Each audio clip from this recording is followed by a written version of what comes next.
అంత ప్రశాంతంగా కూర్చున్న శంకరుడు ఒక్కసారి పైకి లేచాడు.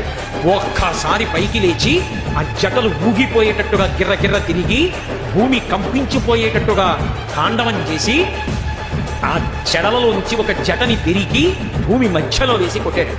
ఆయన అంత కోపంతో కొట్టేటప్పటికే అందులోంచి ఒక ఉగ్రభూతం పైకి లేచింది.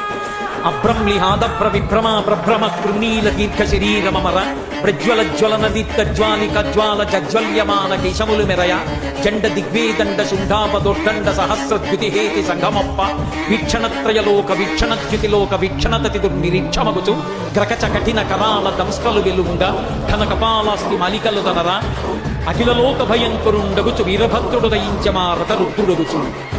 పెద్ద కపాలమాలతోటి భూమ్యాకాశములు ఏకమైపోయేటట్టుగా ఆకాశం తగులుతోందా అన్నంత పొడుగ్గా సహస్ర బాహువులతో అనేక ఆయుధాలు పట్టుకుని తల వెంట్రుకలు నిలబడి దీపాలు వెలుగుతున్నాయా అన్నంత పెద్ద చుట్టుతో ఆ పాదములకు పెట్టుకున్నటువంటి మంజీరములు జనం జనధ్వనులు చేస్తుండగా శంకరుడికి ప్రదక్షిణం చేసి తండ్రి ఆజ్ఞ అన్నాడు.